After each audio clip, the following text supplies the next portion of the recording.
Greetings, gentlemen and ladies. Crypto Game Snob here, and it looks like we have an announcement from the God's Chain. The Divine Order balancing phase is being extended as of January 14th. And I'm sorry, I'm reading this probably a couple days late. I have so many updates scheduled for you guys. Some of these are coming out not the day of, but hey, still relevant, I'm sure.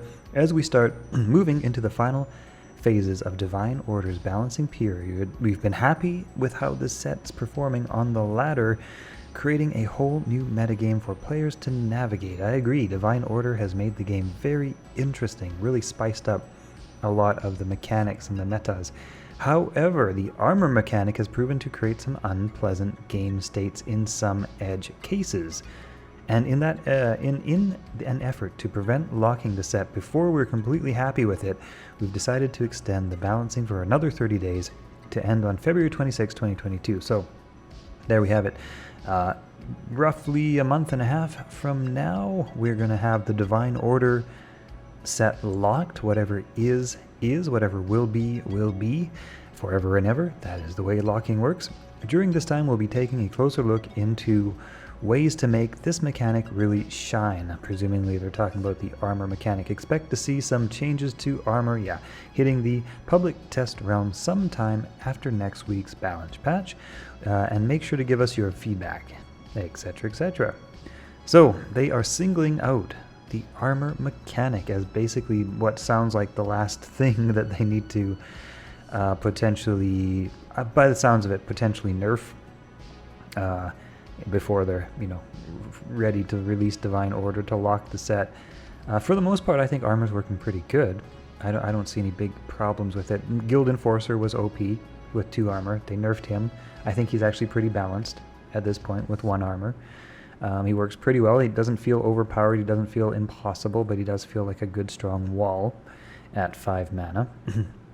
If they did anything to nerf him, maybe they might move him to mana 6. I'm not sure. I think he would still be strong at mana 6, but yeah, mana 5 is, he might see him out of a lot of decks. Obviously at mana 6 we have something like Magic has what is it, Minotaur, I forget. Anyway, there's some good big walls at mana 6, so I don't know if he would shine at that level. So anyway, blah blah blah, speculation. Armor mechanic has been proven to create some unpleasant game states, so I'm wondering if they're talking about, for example, nature, where nature can put a buff, an armor buff on a creature that basically becomes unkillable after a little while. But that is only true if you combine something like aspect of Pangolin with something like Swelling Boon, and basically create a super buff creature that just grows and grows and grows. And you need to dedicate your entire deck to do this. And I've had a lot of fun with those kinds of decks. But they're not the best of the best decks. There are more powerful decks out there. So this is one way to play, one way to win. I don't think it's OP. I think it's just one option. I'm not too sure what they have in mind in terms of balancing the armor mechanic. I guess, I don't know, maybe I should head over to the PTR and take a look. But there you guys have it. Balancing phase extended, and specifically looking at the armor mechanic. It will be interesting to see what happens there. I'll let you know as I know.